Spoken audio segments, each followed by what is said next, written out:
Can I stand to... Do whatever you want, Yes, Omar. okay.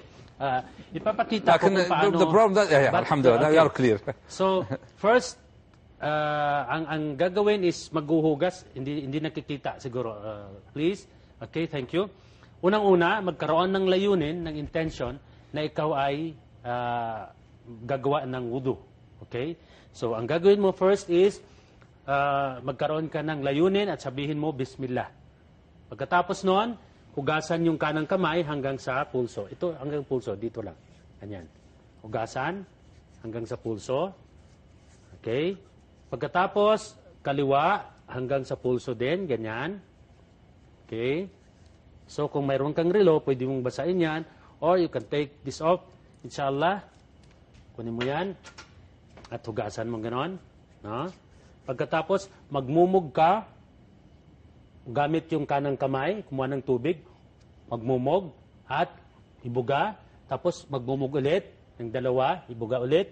At magmumog ulit, ang dalawa, ibuga ulit. Tapos, kumuha ng tubig at saka linisan yung ilog. Ganon. Kanan yung ilinis, tapos yung linisan ng kaliwa. At pagkatapos nung kumuha ng tubig at maghilamos ng ganito, yung buong, ito yung area na ito ay kailangang babasain, no? Ganyan, basain mo. Yan. Pagkatapos, ito, simula dito hanggang dito sa likod ng siko. Ganyan yan, basain. Ganon, haplusin. Okay, ganyan.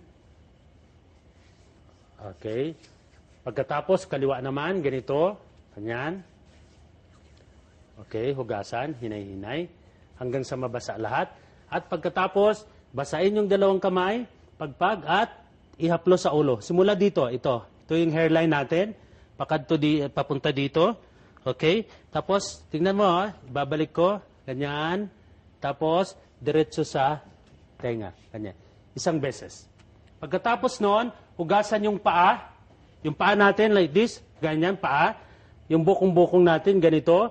Hugasan lahat yan, basain sa paa. Ganyan. At pati na rin sa mga singit. So, lahat ng paa, yung una kanan, tapos kaliwa, ganun din. At pagkatapos noon, banggitin natin yung shahada. Asyhadu an la ilaha illallah, wa asyhadu anna Muhammadar Rasulullah. Allahumma ij'alni minat tawwabin wa ij'alni minal mutatahhirin. Allahu Akbar. Okay? So, pagkatapos noon, marunong ka na magwudu, inshallah, at mag-perform ka na ng